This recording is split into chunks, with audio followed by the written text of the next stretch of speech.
52. Episode 52. Welcome, 52. Wow. Oh my goodness, we're getting old.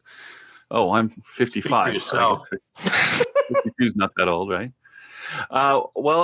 Clay has decided to take a break officially, but he can come back anytime he wants.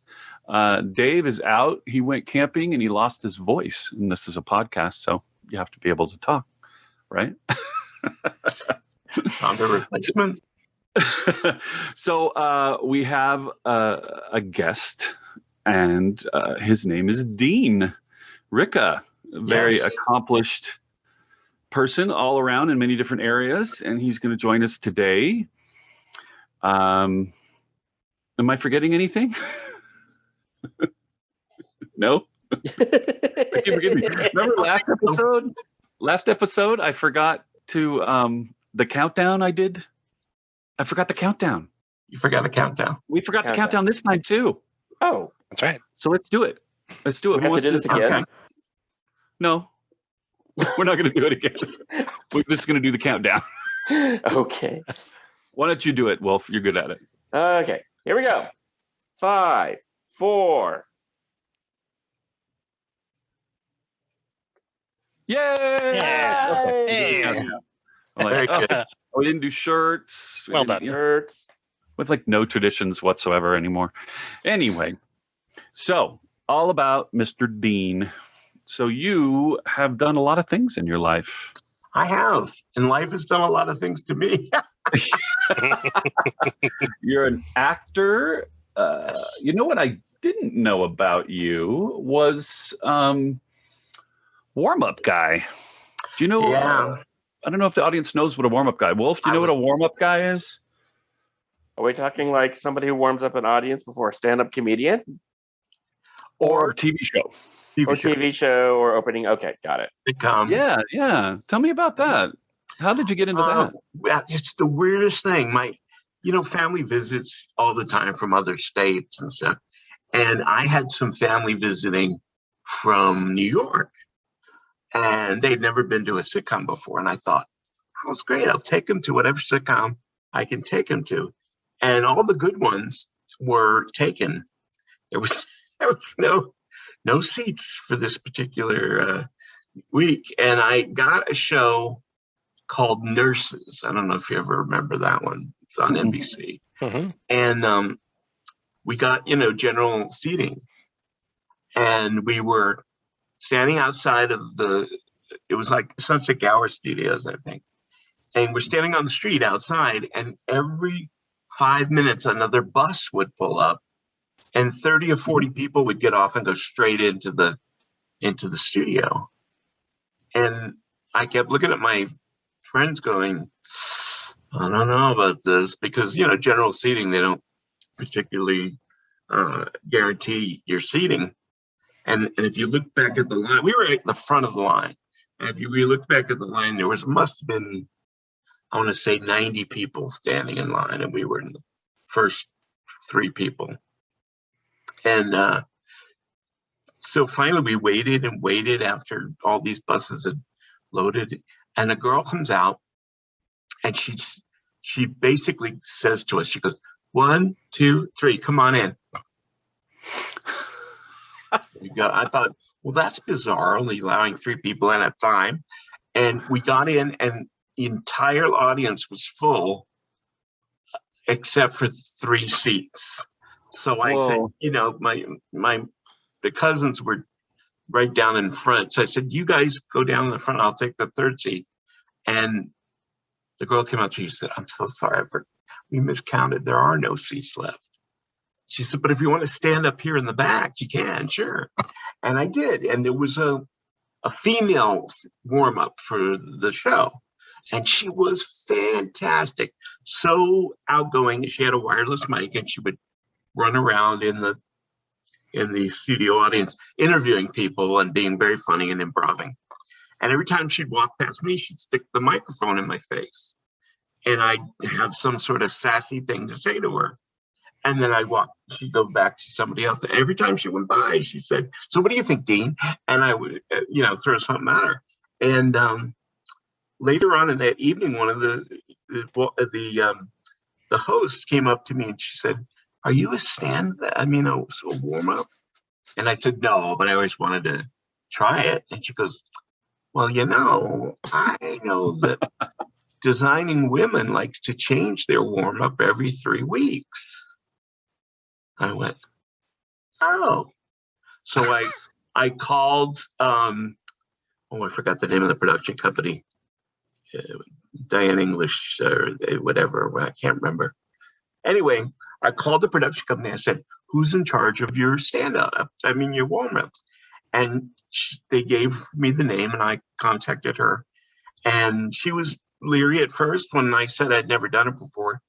And I said, "But you know what I do? I do a show at Universal that's literally all improv." And that was, I don't know if any of you guys saw it. It was a show called the Harry and the Henderson Sound Effects Show. It was down on the lower lot where Transformers is now. Wow, I may have seen you, yeah. Oh, it was crazy. It was a lot of fun because I'd pick people out of the audience and they would have no idea how to do anything. And I made them sound like they were idiots. And, it was fun like that.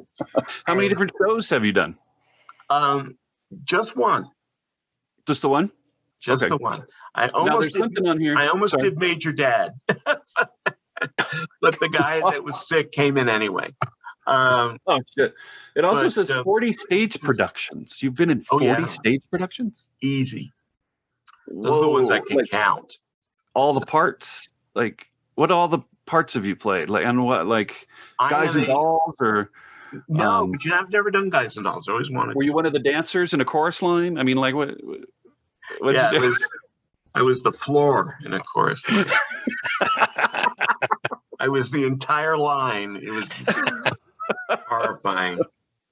No, I've done My Fair Lady, and I've done Beauty and the Beast, and lots of comedies like Barefoot in the Park, and oh wow, stuff like that. There, like runs, like long runs. Well, Beauty and the Beast was the longest one. That was 3 months, and that was done locally here at the Glendale Center Theater, and they just kept adding dates to us because we kept selling out. Oh, okay. Yeah, it was fun. I played. Did you mix it up to make it fresh, or did you get? No, we always did, what the director wanted, but the audience, because it was like right there, they were right in our faces. We could play with them a little bit, but I played Cogsworth the Clock. No way. Yeah. Wait, I think I remember that. So I was like, I have known you a long I could see you in that role. Don't 20 years. Jumia. Oh my God, I had so much fun. And the cast was so tight, we had an amazing cast. Great Belle, terrific Mrs. Potts and everything. And as it got close to the end of the run, I got really sentimental and started to get all mushy. And I literally cried through the whole last 15 minutes of the show on the final night. As soon as you started singing Beauty and the Beast. We lost Nate. Hopefully he'll be back. Nate, oh God, I made him cry. Probably. Did you have a question for him, Wulf?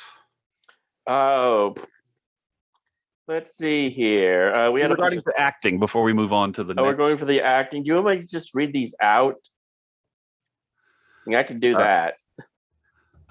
Yeah, except you really weren't supposed to tell people you were reading something, but that's okay. Oh, whoops. Hi. Oh, I think Hi, Nate. Nate's back. Yay. Hi, Nate. Now you're on the other side. Okay. Yeah, it switched. Screwing with my head. I have no idea. What are the best and worst things about living in LA? Oh, there you go.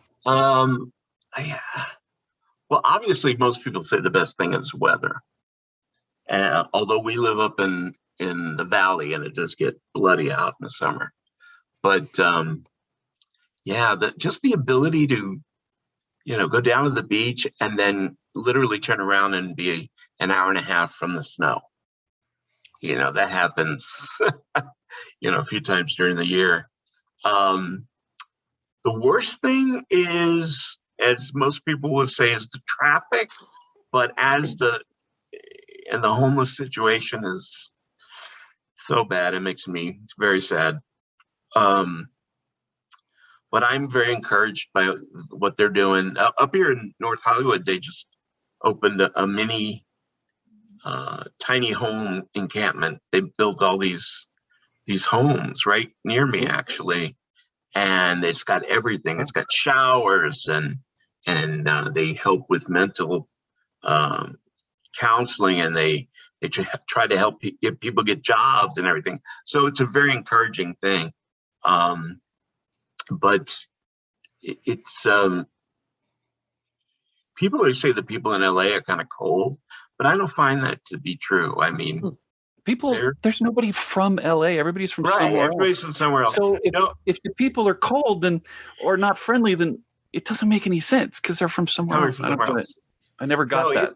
I just think if people come here and they're so wide-eyed, it's LA, and oh my God. And it's like they step off the turnip truck, as they say. But I never had that because I grew up in New York City.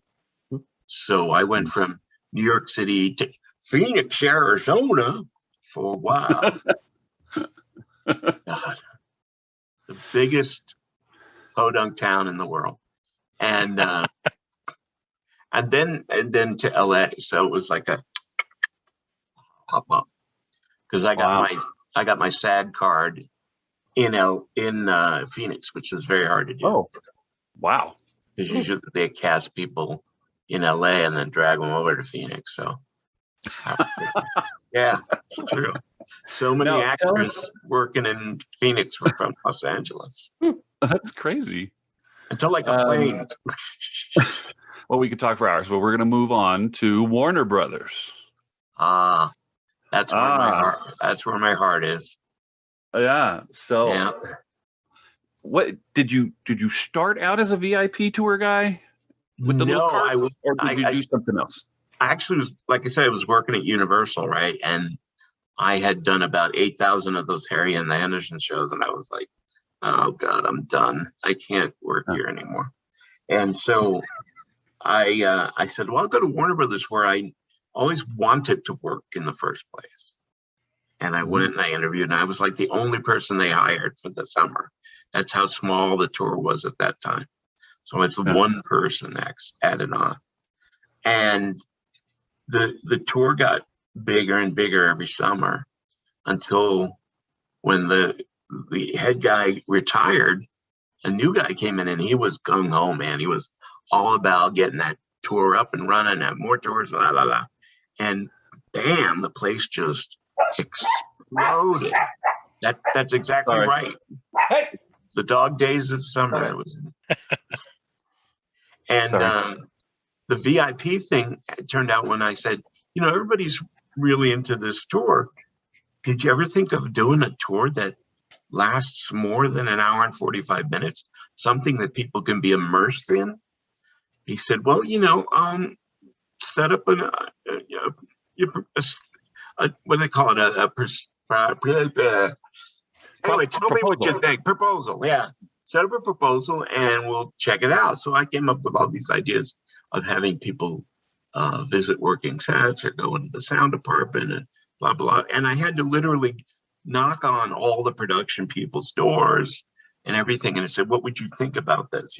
Small groups once a day. And they were open to it. It was amazing. And so we started doing a 6-hour VIP tour with lunch in the main commissary. And it was expensive at that point. I think when we started, it was like $125. And that seems like a deal. Yeah, and the first week we didn't even charge people because we wanted to get their opinions.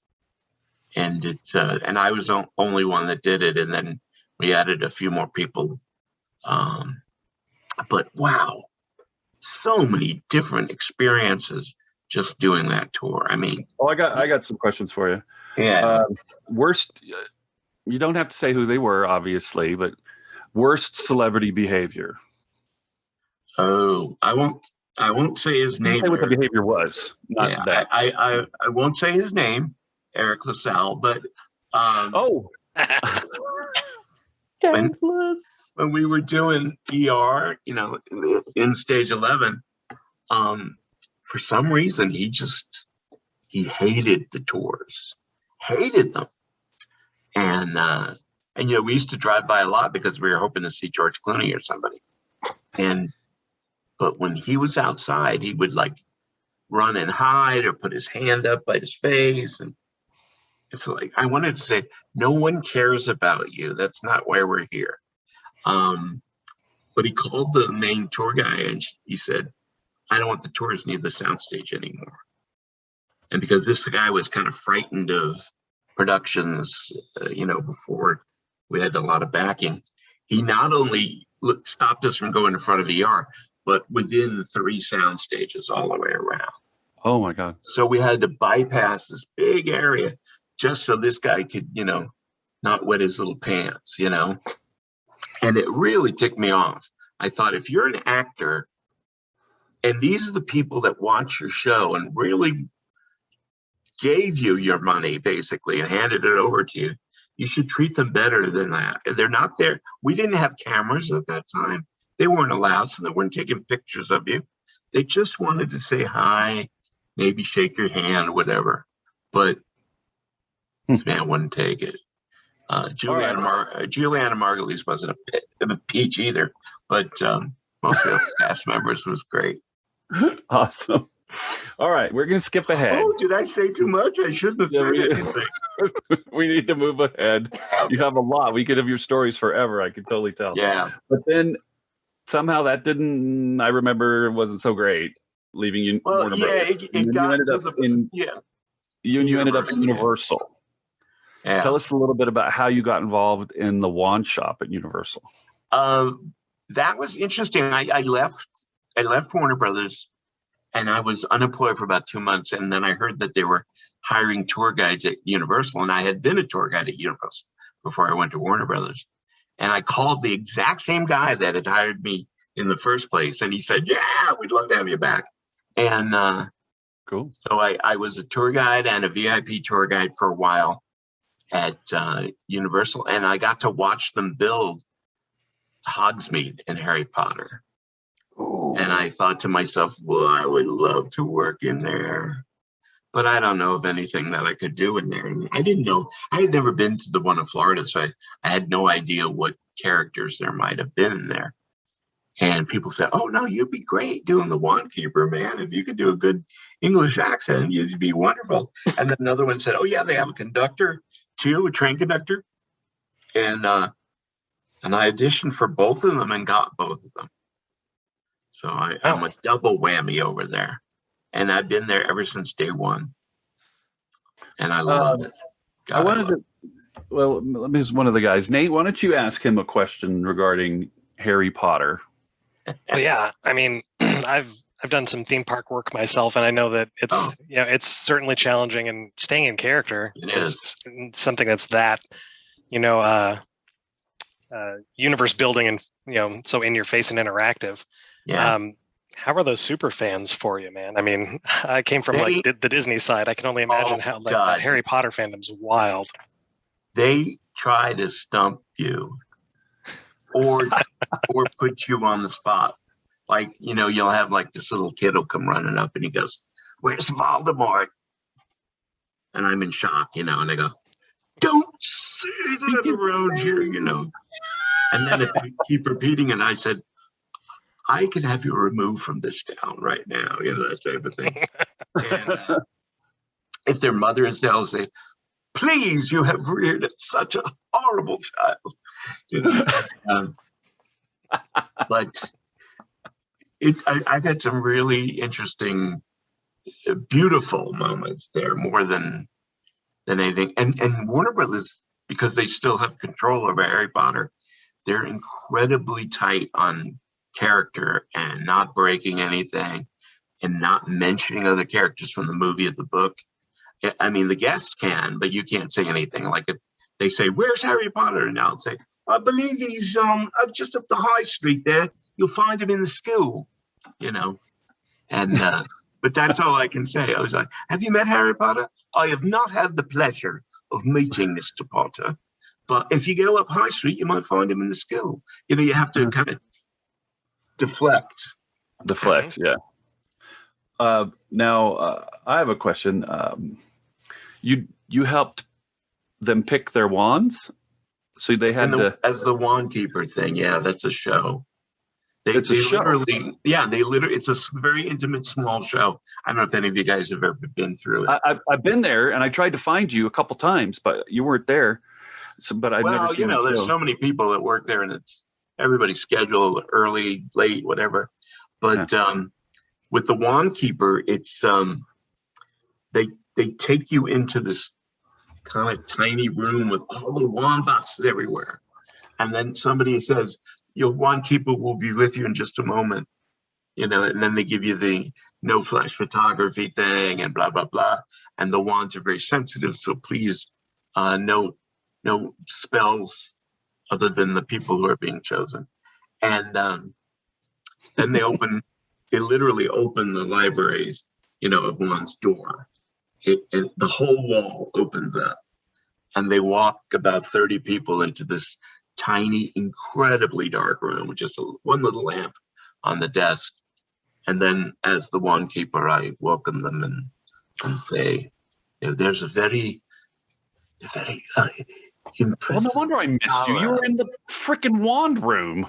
Yeah. Oh, yeah. You couldn't see me unless I was in there. Well, I said, is Dean there today? And they probably couldn't get out of character, right? So no, they're not allowed to tell us who's there. They're probably there. So, I mean, I can tell if I know somebody's coming, and a friend of mine, I will let the people who put people in the rooms know. I'll say, hey, look, if somebody comes up and asks, for me, I told them what time I'd be in the room.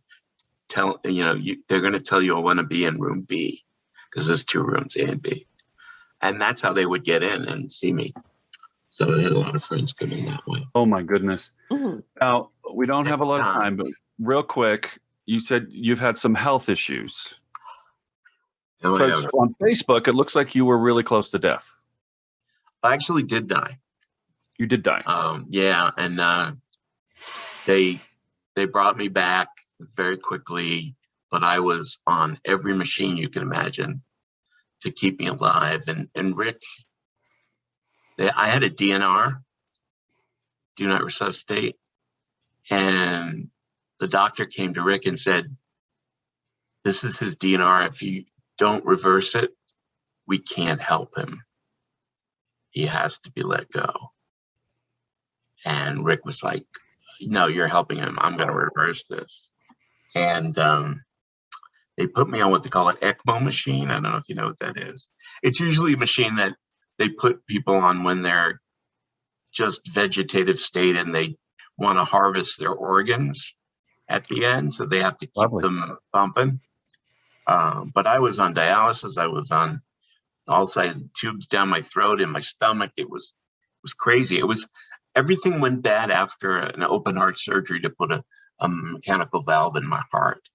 Oh. And I was fine for about 2 days. And then in recovery still, I just crashed one day. I said, I'm not feeling well. And like 2 hours later, I was down. And they did, I was a code whatever. And what did they do to bring you back? I'm not quite sure what they did to bring me back. And can you confirm life after death? The only person I saw was Judy Garland. But I knew it. I know Nate's going to love that one. She had the little card that said, gaze this way.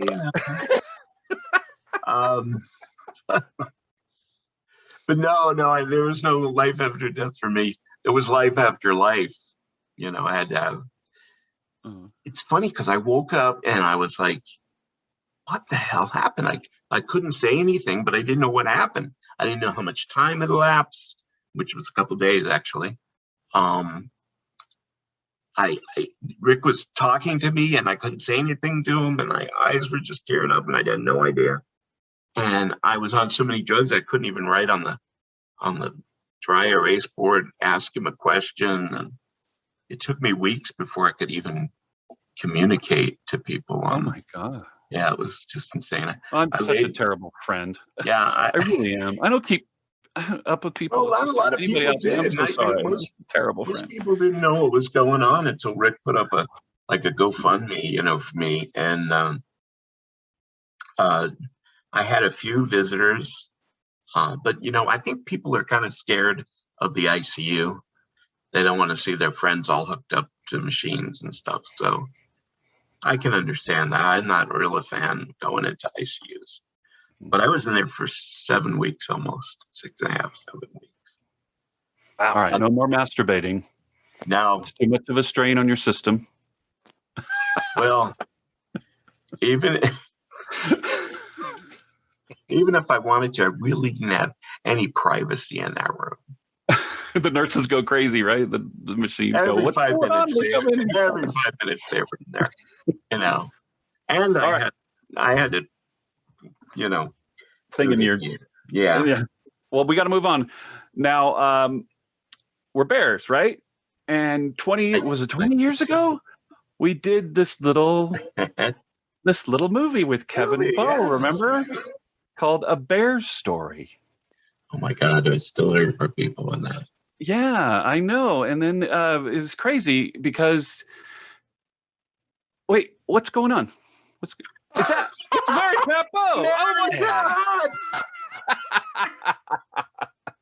Dean, this is your life. No, but we're doing a little reunion for A Bear Story. Hi. Remember Kevin? Oh yeah. We miss Oh my him so. Oh It's just gosh, yes. Kevin's sister. Kevin, so in the beginning of the episode, I'm going to put the link so that people can watch this can watch A Bear Story before they watch this episode, so that they have some reference. So on A Bear Story, Dean played John, and Kevin, who unfortunately is no longer with us, it was Mary Pat Bowe's brother, who played Robert in A Bear Story. And Mary Pat Bowe did a song for A Bear Story, and Dean was the other star. Lazy days, oh, what a picnic. Yeah. Mary Pat, tell us about how you got involved in the project and how that song came about. Surprise, Dean. Yeah, you got me. Well, the film was Kevin's dream project, and he was so passionate about it. And I'm actually his sister-in-law, his brother Sister-in-law. Tom. I married, and we were sharing a house together in Hollywood. I had just come out a year or two before, and we were sharing a big house in the middle of Hollywood, right near Fountain and La Brea, and it was a really great house. I do remember. And I'm a musician, and I write songs, and he needed a song for the movie, and he wanted something very specific, and he said, "Hey, you think you could write a song for me?" He wanted it to be something that an Ethel Merman or Barbra Streisand, type would belt out, and he wanted it to be the kind of song you would hear in a Broadway musical or a movie that was sort of this romanticized version of what love made you feel like, and he wanted it specifically to talk about how love could make you come alive, and that it would have a sort of dreamy, over romanticized version of love, like you would get in a musical. So I did. I sat down and I wrote "Oh, What a Picnic," and recorded it for the film, and I got a little cameo at the very beginning of the film. You see Kevin as Robert sitting at his desk. He's writing an obituary for a recently deceased star. And in the background, they're playing the music. And he took my headshot from the time and he turned it into a album cover of an album from this, faux Broadway star. The album was called Belting Out Broadway, and it's actually hanging behind me. You can see it up there on the wall. I saved it. So a prop from the film hanging on my wall. It was a really fun project. We had Tom Greep played piano for us and recorded it. He was amazingly talented. And so it was just a lot of fun. And it's fun for me to write the first song I'd ever done for a film. So That's awesome. Cool. I worked for Mary Pat at Universal. I was the VIP tour guide. Yeah. Oh, I didn't know that. Wonderful. It was so much overlap. It was amazing. Right? Oh my God. Oh man. I am like for pits here. We set you up, dude. You did, and I'm so happy to see you, Mary Pat. I can't even tell you. Aw, and I'm so happy to see you. I'm so glad you're doing well. Better, yes. Back from the dead. I've got a really nice scar to show it for it too. Oh, it's a miracle. It really is. What's going on? What? Yeah. Who's that? Who's coming on? What? Shea?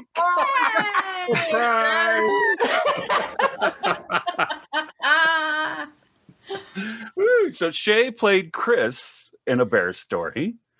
And my God, Shea, what a beard. Manly, yes, but I like it too. All right. Well, tell us the story, Shea, about working with Dean and anything else you want to say. Well, let's see. Hey, Dino. Hi, Shea. Hi. So I have a story about that whole part. So they brought me in to audition for the part that Dean was doing in A Bear Story. And they brought me in early and I read the part and I came in and I said up front before I even read for it, I said, I have to ask, have you seen Dean Ricca for this? Because, I mean, I can do this, but Dean is this part. I mean, I can do this part, but Dean is this part. So have you seen Dean for this? And they said, well, normally we don't discuss actors with other actors. And I said, but I'm just saying. So, but the enormous salary, right, was a little tempting. And they said, oh, but he might be on the list. And I said, okay, good. Because he's perfect for this. And they said, so an actor is willing to walk away from a part. And I said, I'm just saying it might not be my part if he's available. But if he can't do the part, I will do my best to do this part to my full capability. But Dean is this part. I'm just saying. I've read it. And so I'm just saying. Then I did the scene. And then they're like, thank you. And I said, now I have other things for another character, which turned out to be Kempo's. And they're like, we've cast that part already. Oh. And I went, okay, good. Then my part is done. Then I'm done here. And so I left. And then they called me later and they said, so we saw Dean and you're absolutely right. So did you know this? We decided. Did you know this? What's that? Dean, did you know this, Dean, that he did this? I knew that he had done it, but I didn't know that he'd done it until after I did it, because all of a sudden I get a phone call and they say, hey, you've been recommended to come down and read for this. Did you even know it was happening? I said, no, I didn't know it was happening. So I went down there. I mean, it was like half an hour after they called me, I went down there. That's great. And I had to do a kiss with Kevin. And I'd never done a kiss in an audition before. I never done a kiss on screen like that at all. And I remember Sean, one of the producers, after we finished the kiss, he had a piece of paper and he was going,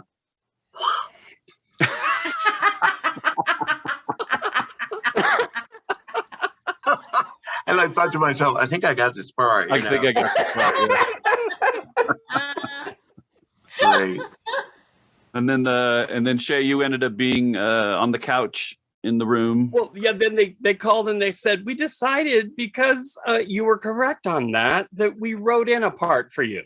Aw. So they wrote Chris in. And then Kev told me later, he said, I have some news for you. We had to cut for time because we're trying to get it timed into film festivals and stuff. So we pretty much killed Chris. So Chris went from here to here. So I have footage for you. So, but Chris is a really small part now.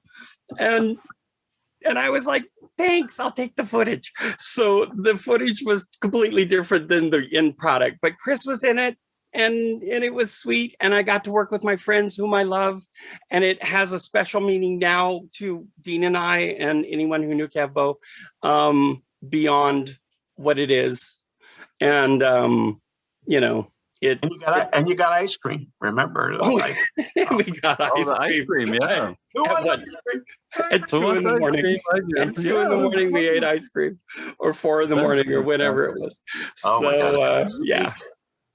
Yeah. There were a lot of things that happened during the production that I thought were really funny. Like the remember the table at the pool party? The food table? Oh. Food tables do not look like that. Well, yeah, it was designed to look really intense because they scanned across the table and all you see is wieners, cake. And then, Accurate. John picked up the cake and he put it out like that for these guys, and it went out of frame. And then when he pulled it back, there was one little piece left.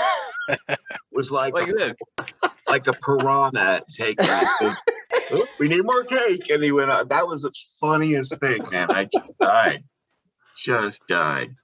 The accuracy. Well, yeah, Shea, this is Nate and Wulf. And you know Mary Pat. Hello, and I know Mary Pat. Hi. And then Wulf has a question for the gang here. All right. Let's see You guys here. involved. Did anyone think that you and Kevin were an actual couple? Yes, they did. Oh. I got emails from people from all over the world, actually, because once the movie was posted, people from everywhere saw it. And it was like, I got an email from Germany saying, "You guys are the cutest couple. I wish you well," and blah, blah, blah. It was hard for me not to explain to them that it's not a documentary. It was this dramatic movie. You two were very cute. Oh my God. They just were like, "Oh, I wish you didn't have Kevin. I would have liked to have been your boyfriend." I'm like, How did Rick take that? And the thing about it, the emails have trailed off over the years, but I just got one about 3 months ago. And a guy wrote to me and said, "I just saw a bear story." I was like, 3 months ago. Oh my God. And he said, it gave me the courage to come out and go to the bear events and stuff. Seeing what Kevin went through in the movie made him decide he didn't want to sit on the fence anymore. He wanted to go and join the party. So very interesting. I'm not sure exactly who owns it, but someone has it monetized and owns it on YouTube. And I'm going to link to that for people to watch it, because I believe that's the official one because of the writing underneath it. I don't know if it's Sean, I don't know if it's Vinny, whoever is doing this, but it looks pretty official. I didn't get a chance to talk to Sean. So I'm going to link to that. But if you go under it, which you should do, all sorts of comments, very similar to what you said, Dean. It made a big impact on people. I try not to read comments because I saw a couple that were not very flattering to me, and I was like, Ugh. Normally that's bad advice to check the Yeah, comments it on was- YouTube. it Normally, was- I would never advise that. Homophobic trolls that wanted to watch the whole thing. I'm like, well, if you really were a homophobic troll, you wouldn't have watched this whole movie, would you? So, Well, I mean, it could be didn't a go cat through every video. It single doesn't one, matter. but there was a lot of good ones in there. So, oh yeah, most good ones. yeah. Did Kevin write it? I forgot. I don't remember. Yes, he did. Yeah, Yes, he did. By himself? Yes, indeed. Oh. I Wow. watched the process in the Mm. house, so yes. Yes, Yeah. he did. He's very, very proud of it. I That's spent a such a lot of great time with him and story. Judge. Judge was the one who did the hot dogs on the table. I was like, I tried to get him to come tonight, but he was too emotional. Him and Kevin were very close, and he said all he'd be doing was crying. So Well, you he got decided me, not to so. come on. He wanted to say hello to everybody and do that. So wait, what's this? There's a fake Oh, thing in my ear. What? Who's that? Who's that? Mark! Oh my God. Mark. There he- Oh my God. Mark's our disco man. So I don't know about you, but what Mark did in A Bear Story is one of my favorite things because you don't really see that at bear pool parties, but it was like the idyllic pool party, right? Can you do it Yes. again, Mark? Can you do Oh, what was the yeah, it was because it was go-going. Oh. And there was no music, of course, the whole time so I'm Right. supposed to be go-go Just dancing to pretend you're no dancing. music. Yeah. Right. Pretend you're dancing. It's just, we'll add it later, blah, blah, blah. Movie making, right? Oh my God. How are you, Mark? I'm good. Good. Thanks I for will coming. apologize in advance if there's a squirrel outside the window that my dog decides to let us all know about. So Oh, I'll try and Mine mute have already myself barked. quickly when that happens. But Mine have already barked. But Right now actually, you it's have a one of my business favorite office behind things. There's a lot of things that are my favorite, but that's one of my favorite things from A Bear Story is Mark dancing in that little pergola. I still feel like the best scene though was when like there's a giant sheet cake and then all of a sudden it's gone and they cut and it's the three smallest guys that were there. We actually just talked about that. Oh, Yeah. did you? Okay. Like that still always makes me laugh. I'm like, what the hell? I thought the switch was amazing because it was out of frame, and Sean was so intent on getting the cake to the person that he's supposed to hand it to without dropping it because it was the only one we had. And then he gets the piece of the cake back and goes, "Need more cake," and he walks out, Now, actually, I remember the napping scene was quite a to-do. Who can tell us the story about the napping scene and how that evolved? I was one of the nappers, so it worked out. They wanted to show time evolving quickly because it was a short film. So it was Kevin and I laying in bed, and at first, the post coitus or whatever it was, type of thing. And then as the days got on, it got more and more involved where I lay my arm over him or vice versa, or we'd spoon. And one of the things that Vinny wanted me to do was lay on the thing with a newspaper between my legs while Kevin read the newspaper and I'm naked. But he wanted a shot of Kevin reading the newspaper from the side of me totally naked, with the newspaper between my legs. It was supposed to be the sexy shot or whatever. And we worked all day on that dumb scene. It was over and over with different things. And they completely forgot to shoot it. And I didn't remind them. Oh, you mean to put it on film? Yeah, I was I would have been way too embarrassed to do it. But that I didn't remind him. I didn't say, "Hey, teacher, you forgot to give some homework." No, I didn't want to go through that. So oh wow. I didn't shoot it. Shea, do you remember anything? Anything that's fun that a lot of people don't know besides what you talked about already? Oh gosh. Just some of the things about shooting late into the hours, and then them talking about setting up shots, and then having the moment pass where the shots. Then later they were like, "Oh my God, we were supposed to set up such and such shots," and they moved on because the timing of it was so. Wow. Like trying to clip along and shooting in the middle of the night and all of that, and so it just we'd finish at like 2 or 3 in the morning and then have a call at 8 o'clock the next morning, so we could go home and have maybe an hour or 3 hours of sleep and then come right back. Like the Luckily, bullet we all bar. live in a general area, but Oh my God, it's my Don't get God. me wrong, but I feel like as we got towards the end of shooting the pool scene, it was getting like chilly. yeah. Like it was like, how are we? We're all standing around in like nothing but swim shorts, and it's like, Yeah. oh, I was just lucky that my nipples are always erect, so no one Right. noticed. But Welcome to Hollywood, Mark. that's why you were hired. You could Continuity. have cut glass with those things. That's how hard they were. I think we got fed, right?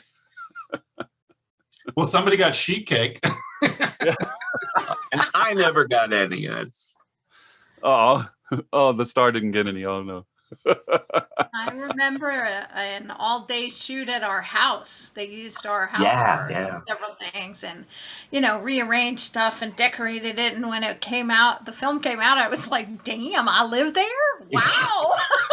It looks the lighting was good on amazing. film. And, Yeah. Hector, who was the cinematographer, he was so amazing. He did such a good job, and He did ER. He was the spectacular. cinematographer for ER. He would shoot ER all day and then come over and start shooting our little movie. Yeah, on the YouTube video, it has a little blurb about Hector, about Hector and how he had just passed away. Oh, He was a great guy. Yeah, Nate'll come back. He's having signal issues. Does anybody know what the story was with the Share song and how hard it was to get that? Oh God, Mary Pat, you might know more about that. I don't recall. I know it was really hard to get permission to use it. I think he basically was the type of thing where he said, "Well, we'll put it in, and if somebody tells us to take it out, we'll take it out." Yeah. I don't think anybody did. So Cher was What very about, pro-gay. So. Well, I was going to have Nate ask this question, but and this is for Dean. Well, it could be for you too, Shea. And then maybe you want to comment on it. Kevin had a very unique way of speaking. And I remember Vinnie Mitzelflick, the director, having to give him some coaching or do some redos. How any thoughts on that? Dean, did you understand what he was saying? Is basically I'm asking. A few times we were like, what? Because he would just rattle. Well, because he wrote the script, he knew the lines so well, and I think he just wanted to get it out fast, and he would, and that would be like, what did he just say? But he talked like that a lot. I mean, that was just his natural speech pattern. Yeah. It was so fast. You could hardly understand him sometimes. And you were like, wait a minute, slow down. So that was Kevin. It was like an excited puppy who wouldn't. Exactly. Everything was. Yeah. Yeah, he was. What about the couch scene, Shea? Did that have any retakes? I think we did. And yet we were like 25 years ago. You don't remember? We were trying to get things done, and there was still kind of the pressure of Hector doing it after doing ER, and he was really tired. And it was pushing 4 a.m, I think, by the time we were doing that. And he was so tired. And so we were trying to get it done because he had to be back on the set, and so we were trying to get everything done as quickly as possible, which then was speeding Kevin up, and we were trying to slow Kevin down and get it done. So get it done, but slow Kevin down so that everything could be heard. So there was the balance of, yes, we need it fast, but not you fast. But let's get this scene complete. So there was a whole balance of like, Kevin, slow, everyone else speed up the tempo, but not you. So it was sort of a balancing act of trying to juggle that. Well, and then, Hector, they're like, no, you're fine. Hector's like, it's like, I've got it. But he was sort of leaning on the camera like, okay, I've got it. So now who Nate, I'm sorry I asked your question for them because you disappeared, but now you're back. Do you have any other questions that popped in your head about? Who, me? No, I'm good. Go ahead. Oh, okay. Does anybody remember about the camera going underwater? Yeah. Wasn't that a deal? Because the box, right? The box was causing problems. Yeah. And we were all waiting for them to figure out how to make sure that they got it in the box and sealed it right so the camera didn't get flooded. Get wet, yeah. It was like, Yeah. They were shooting it on was it the Red Cam? That was the new high def camera that Hector had? Yeah, it wasn't being used by many people at that point. It was something new. And it was small. I remember it was small and it could go into that box, but we had to shoot underwater, half underwater and half above for that final scene. That was pretty cool. It's pretty good. Yeah, it was a Like, good job because you couldn't, when you watch the movie, you can't tell that it's in the box. Because I've seen other much larger budget films where it's like, oh, look, it's the frame of the water box that the camera's sitting in. Yeah. I can see it right now. Yeah, very good job. Huh? I was We really had to make sure nice that all those balloons got in just the right spot so I could come up between them. It was very Busby Berkeley there for a while. Well, yeah, that's got Kevin all over it. Babs, he was really into Barbra Streisand. I remember that. yes, he was. Well, oh my goodness, it has been such a pleasure. I wish I could have gotten more people for you, Dean, for this Trust little me, it was reunion great. session.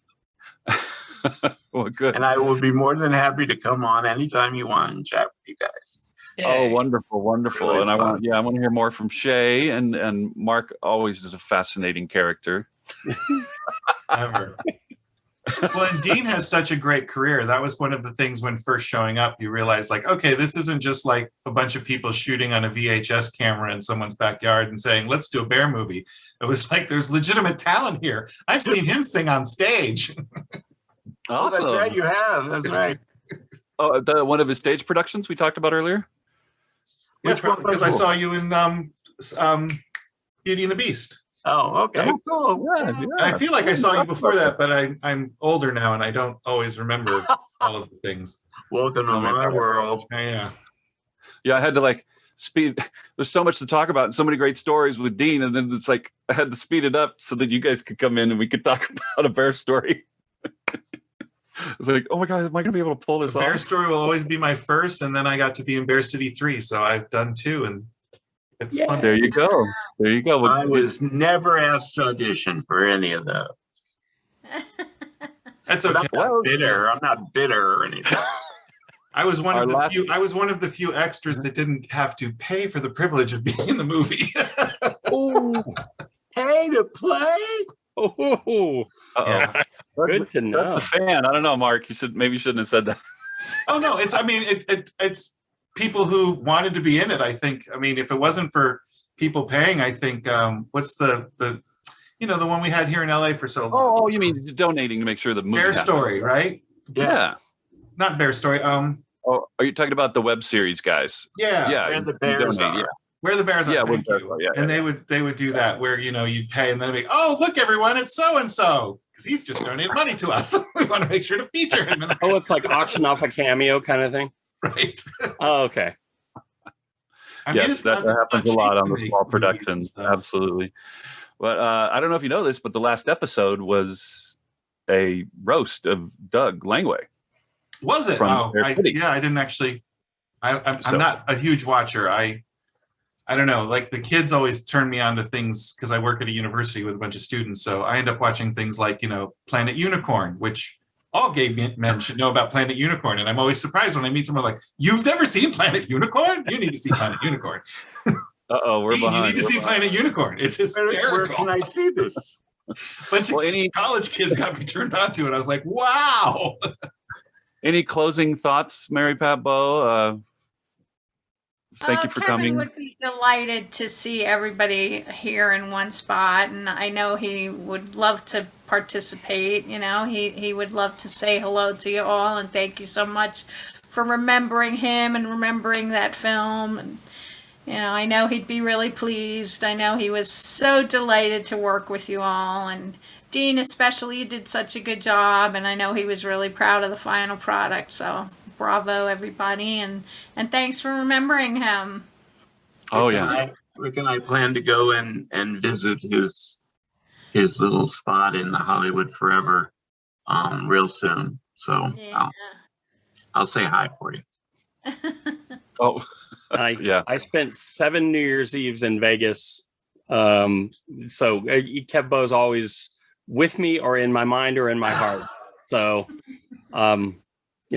he's always with me. I think about him all the time, too. I do. I do. Well, once again, I got a thank you, poster on everybody. the wall. I can't help but think about Oh, that's right. Well, can you all do me a favor? And let's, on the count of 3, let's remind everybody to subscribe to the channel and like the channel and put comments in. And that Nice helps comments. with, it. Nice comments, yeah. I moderate them. Where's the subscribe button so I can point at it?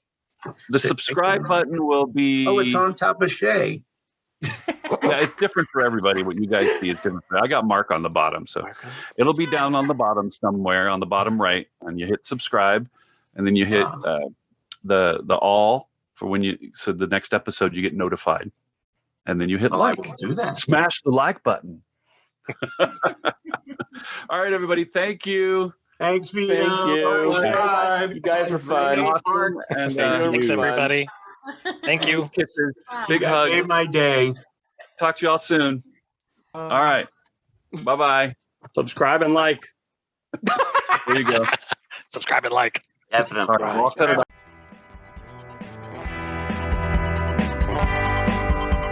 Visit us at bearelement.com.